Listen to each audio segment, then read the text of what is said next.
Keep acting like you're so hurt. You're crying, but I know it's fake. The drama always comes first. And even though I give you everything you need, you just say fuck it all, and I just wanna leave. I'm showing you how much I care, but you could give a damn. I'm begging you to hold me like you want me, 'cause you're putting on a show. I'm not watching anymore, no. Tell me that you're sorry. If you wanna make believe, don't get angry if I leave, no. You say a little crazy, never hurt no one. Behave, 'cause no one likes you when you're acting up. Hold me like you want me, 'cause you're putting on a show, and I'm not watching anymore.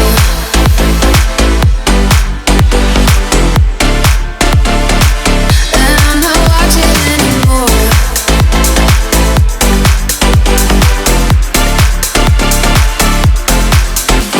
You never used to fight like this, but now you seem so distant.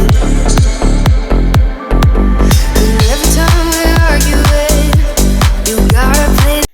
Hello everybody. Today we received a shipment out of China, although it wasn't clear when we were doing this online, for some door sill illuminated and magnetic LED accents for the Jeep. So these things were advertised as something that has magnetic attachment to the door sill, so you don't have to have internal routed wiring, USB rechargeable, and brand customizable to the point that they have the brand available. So this is what we're going to open up, have a look at, and see what it's really all about ultimately. Out of the box came really nicely actually wrapped. A few layers of packing on the outside part, took us a little while to peel apart, and then of course very nicely bubble wrapped just for ultimate protection here. Once you've taken off the bubble wrap, you have these other parts that come in the box: instruction manual, offset weights, charger, the thing to make them align better, and the actual packaging of the sills that are supposedly magnetic. Unpacking the door sills, you have the two primaries for the front door, two sets here, front and back, wrapped up in protective cellophane, and then you have for the rear doors, you have the little guys here, then you have, of course, remove protective film before installation, and then these little sensor parts which come into play and are really important specifically for this, so that when you install the magnets that came with this underneath the door of the respective sill, the magnet is supposed to overlap one of these sensors, and then that's how the light actually ends up turning off and on depending on whether the door is open or closed. Each panel has a USB, the old school charger, not the C-type, the one that looks more like a trapezoid. By the looks of it, they came pre-charged because of the green light having plugged it in, but we're going to make sure just again and recharge them. The cord that comes with them does not come with the actual plug-in charger. It's a USB cord, and you have to have the actual plug so that the USB can be plugged into it. So what's cool here is these things, again, being cordless and to be determined how long the actual lifespan of the battery lasts, but you have this trigger switch I mentioned before. You hold that, it starts lighting up, press it again, actually it lights up, and then it does a pattern in a solid color. Press it again, different color, again this sort of scrolling pattern. Press it again, another color. Press it again, another. Then there's another variation, more like a white. Then there's this changing transition between all the colors. And then it goes to orange, red, green, and then starts over again. Holding the button down turns the whole thing off. So the challenge of this, to get it right, the reason they give you these magnets is again so that when installed, the magnet is supposed to hover over the switch. Of course, I have this a little bit messed up here. Sorry about that. The magnet hovers over the switch and ends up disabling the light.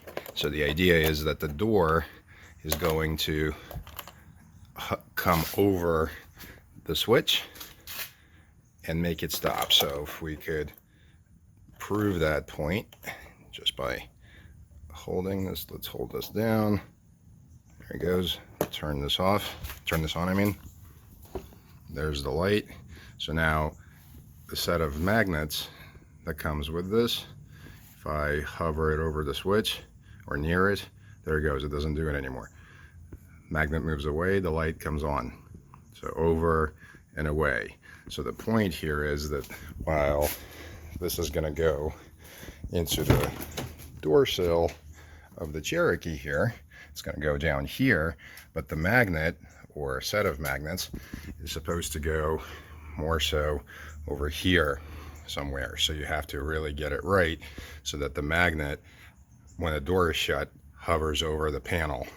And they give you a few of these, so each individual one is pretty thin, but then they give you a stack in case you need it to stack these up so that it's close enough. It doesn't have to rub up against that sensor switch, but so that it's close enough. Next challenge, specifically in Jeep case, in, I should say, Grand Cherokee case, that's what of course the Stormtrooper is on the rears. It's kind of hard to tell from the phone, but the door sill is, there's really not a whole lot of truly flat space. I mean, this thing really has a steady curve on it, and there's relatively limited flat. So the challenge is, how do you get something flat to stay on here? Now, this thing happens to be just a little bit long. So when we try to kind of figure out where to place it, there's still a chance that there might be just a slight bit of play around the middle, just because, again, of that curve. So you really got to get a feel for where the flattest part of this whole thing is. The other piece is there are these round things that come with the set, and on the one side the circles have a magnet that attaches itself to the back of the actual panel here, and then the side you're looking at right now is adhesive.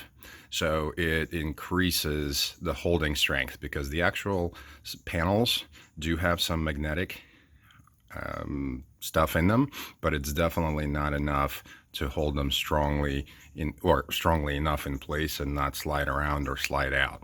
So what these guys essentially did was they had these like really thin metal pieces that also happen to enhance the holding strength of the magnet to these circles, and then the circles end up having the adhesive on the back. So this way, whether you put one on each side or two on each side, it helps to make sure that they're actually attached to here firmly enough.